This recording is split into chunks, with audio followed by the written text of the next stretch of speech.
comment allez-vous? Bonjour. Bien, très content d'être là. Plaisir partagé. Et est-ce que vous pouvez vous présenter en quelques mots? Alors moi je m'appelle Anne Corneté, j'ai une vacation à la maternité des Bleuets à Paris depuis 20 ans, ce qui m'a donné une certaine spécialité dans le domaine et nous a permis aussi de faire une ouverture sur les études sur l'ostéopathie en maternité. Voilà. Moi je m'appelle Pierre Corneté, je suis ostéopathe depuis très longtemps maintenant. Et après avoir beaucoup travaillé avec les sportifs de haut niveau, j'ai commencé à collaborer un petit peu avec Anne à la maternité dans les années 2005 à peu près. Et puis on a commencé après, vers 2010, à accueillir des stagiaires à la maternité, à faire de la formation. Et on a commencé aussi à faire des travaux de recherche, des études, pour essayer de valider un petit peu le travail qu'on faisait à la maternité. Et donc, voilà, on a fait quelques travaux petit à petit et aujourd'hui on a présenté le résultat de nos travaux. Est-ce que vous pouvez m'en parler plus de ces travaux?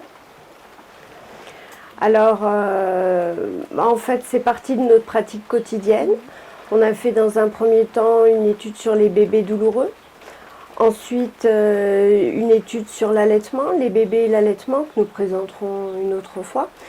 Là, spécifiquement, on s'est concentré sur une étude que nous avons faite sur les bébés en siège, sur l'utilité de l'ostéopathie lorsque le bébé est en siège.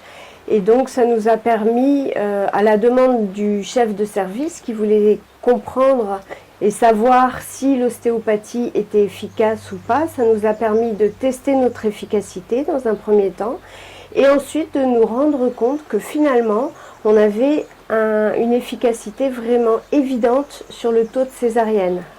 Ce qui l'a beaucoup intéressé, ce qui a permis aussi à l'équipe de comprendre un petit peu mieux ce qu'on faisait. Et du coup, ça a déclenché une étude sur ostéopathie et primipares. Qu'est-ce que l'ostéopathie peut apporter pour les primipares? Les primipares étant vraiment ce que le chef de service, qui intéresse le plus le chef de service dans les maternités. Donc Pierre, tu peux nous parler des primipares? Oui, c'est-à-dire qu'au départ on était parti d'une étude, comme Diane, sur les présentations du siège, où on imaginait, disons, qu'on pouvait facilement faire se retourner les bébés. En fait, ça n'a pas été aussi évident que ça. Bon, on a eu un effet certain là-dessus, mais pas aussi important qu'on le pensait au départ.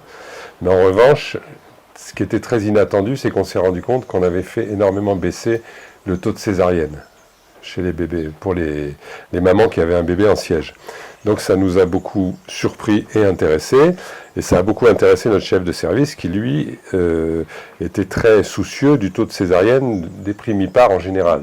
Pour les femmes qui ont un premier enfant, être obligé de faire une césarienne, c'est toujours un petit peu hypothéquer, je dirais, leur avenir en tant que mère. Hein. Donc, ce qui l'intéressait, c'était de savoir si on pouvait avoir un effet là-dessus aussi, plus généralement chez les primipares, de façon à essayer de réduire le taux de césarienne. Et donc on a commencé ces études il y a 4 ans maintenant, et on s'est aperçu, à notre grande surprise, à la première étude qu'on avait faite, qu'on avait, les résultats qu'on avait sur cette étude nous montraient qu'on avait 8 fois moins de césariennes en ayant traité les mamans que pour celles qui n'étaient pas traitées. Donc effectivement, tout le monde était un petit peu surpris. Et on a dit, on veut quand même vérifier, parce que c'est peut-être une année exceptionnelle, ou c'est peut-être une population exceptionnelle. Donc on a vérifié, comme on fait toujours quand on fait de la recherche, on valide petit à petit ces hypothèses. Donc on a repris la même étude qu'on a étoffée un petit peu l'année d'après, et on a pris, cette fois-ci, on a fait avec différents opérateurs. Et avec différents opérateurs, il y avait deux seniors, il y avait Anne et moi, et puis il y avait 2 stagiaires, des juniors qui venaient avec nous.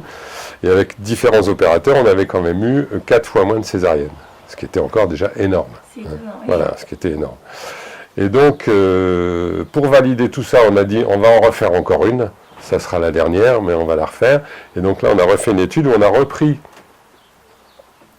tous les résultats des années précédentes, ce qui fait une population de 400 personnes à peu près, hein, avec un groupe témoin de, je crois, 200 et quelques personnes, et un groupe traité de 190 personnes.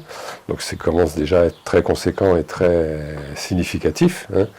Et donc les résultats, suite à cette dernière Et donc cette dernière étude, qui était un peu une compilation, je dirais, des études précédentes et auxquelles on avait ajouté la population de cette année, nous a quand même donné, sur une moyenne de 3 années, un taux de 3 fois. C'est-à-dire on avait diminué par 3 le taux de césarienne sur la moyenne des personnes qui ont été traitées sur les 3 dernières années.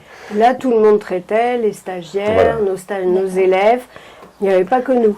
Donc c'était vraiment, c'est reproductible. Tous opérateurs confondus.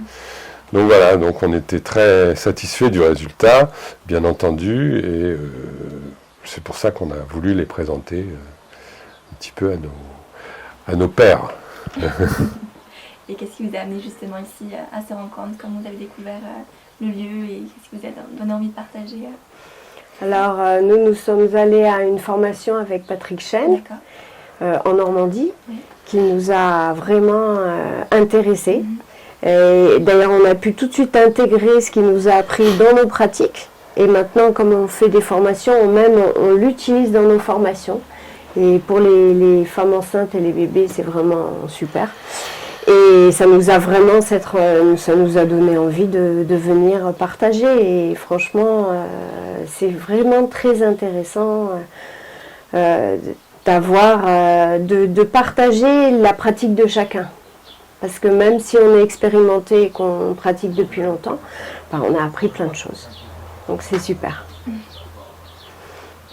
Alors moi j'avais déjà depuis longtemps été attiré, mon attention avait été attirée par les écrits de Patrick dans Ostéo 4 pattes, sur internet, tout ça, il écrivait beaucoup de choses, il est très prolifique en termes d'écrits et de réflexion. Et donc j'avais été attiré depuis longtemps avec cette histoire de FTM dont il parle beaucoup et qu'il a développé. Et quelque part, quelque chose avait clignoté dans ma tête et je m'étais dit, ça c'est vraiment un truc intéressant. Il faudrait un jour que je m'intéresse d'un peu plus près. Et puis voilà, le temps passe, etc. etc. Et puis l'année dernière, je vois passer une information comme quoi il allait donner une formation en Normandie. Comme c'était quand même beaucoup plus près de chez nous, on a décidé de s'inscrire et puis voilà, bon, ça a été de mon point de vue une vraie rencontre. Hein.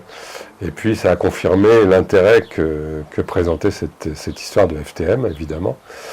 Et puis voilà, et puis comme Diane, après on l'a tout de suite intégré dans nos pratiques et on était obligé de venir ici, quoi.